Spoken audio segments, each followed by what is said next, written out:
है मसीह का प्यारा वचन, ये है वचन, प्यारा वचन, यीशु मसीह का प्यारा। परमेश्वर के धन्य नाम की महिमा हो। प्रभात मनन के सत्र 1692 में आप सभी का बहुत ही विनम्रता के साथ स्वागत करता हूं। आइए आज का मनन के लिए हम पढ़ते हैं तीतुस अध्याय 2 पद 12। हमें चेतावनी देता है कि हम अभक्ति और सांसारिक अभिलाषाओं से मन फेर कर इस युग में संयम और धर्म और भक्ति से जीवन बिताए। परमेश्वर को जानना और उनके साथ संबंध रखना और उनकी भक्ति करनी आदि पाप से प्रदूषित शरीर में वास करने वाले मनुष्य के लिए स्वयं हासिल करना असंभव की बात है। परंतु 11वीं पद में अर्थात प्रारंभ में पढ़ी गई पद के पूर्व की पद में हम परमेश्वर के उस अनुग्रह के बारे में देखते हैं जो वर्तमान संसार में सभी मनुष्य के लिए उद्धार को उपलब्ध कराया है। पाप क्षमा और मुक्ति मनुष्य के लिए स्वयं प्राप्त करना जब असंभव की बात हो गई थी, तब परमेश्वर ने अपने अनुग्रह के कारण अर्थात उस दया के कारण जिसे पाने के लिए जो योग्य नहीं है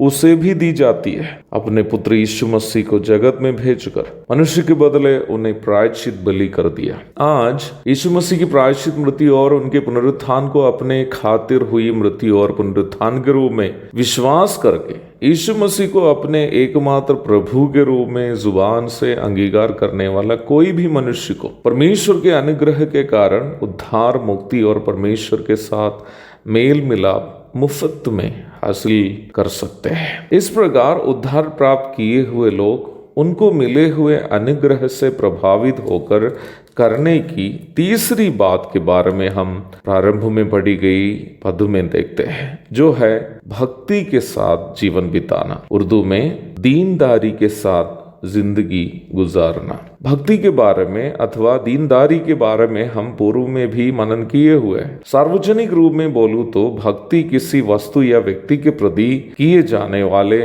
स्वयं समर्पित आराधना है, worship of self dedication to something और someone, and that is called homage in English.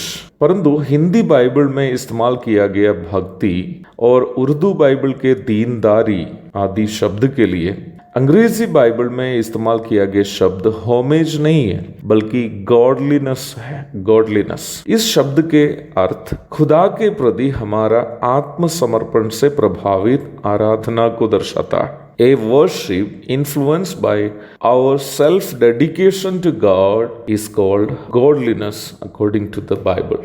Bible की परिप्रेक्ष्य में इस शब्द का मतलब बहुत ही गंभीर है और हमें उससे अवश्य समझनी भी है, क्योंकि कई बार हम परमेश्वर के नाम में करने वाला कोई भी कार्य को भक्ति समझते हैं। उदाहरण के लिए हम परमेश्वर से दुआ प्रार्थना करते हैं और सोचते हैं कि हम परमेश्वर के प्रति अपनी भक्ति के कारण ऐसे करते हैं, परंतु हमारी प्रार्थना का मकसद यदि परमेश्वर से कुछ पाने का हो तो हमारी प्रार्थना कभी भी परमेश्वर के प्रति हमारी भक्ति से प्रभावित नहीं है, सिर्फ और सिर्फ हमारी लालच से प्रभावित है। हम परमेश्वर से पाना चाहते हैं। वैसे ही प्रभु के नाम में हम लोगों की मदद करते हैं या प्रभु की सेवाओं के लिए अनुदान करते हैं, परंतु वो भी यदि प्रभु से अधिक वापस मिलने की उम्मीद से या दूसरे मनुष्य से आदर सम्मान पाने की इरादा से यदि हम कर रहे हैं तो वो मदद या अनुदान भी परमेश्वर के प्रति हमारी भक्ति से प्रभावित नहीं है, केवल हमारी शारीरिक अभिलाषा से प्रभावित है। प्रभु की सेवा करने वालों में भी कई लोग यदि सेवा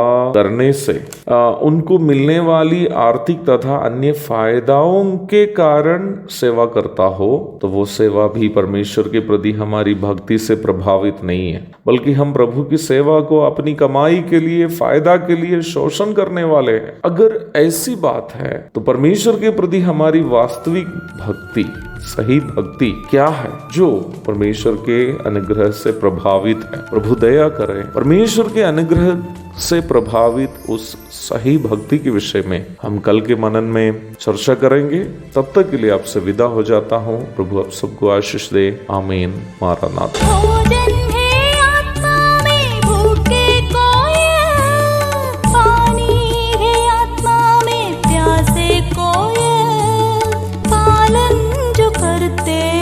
उस लिए आशीष पाने का साधन है ये है वचन, प्यारा वचन।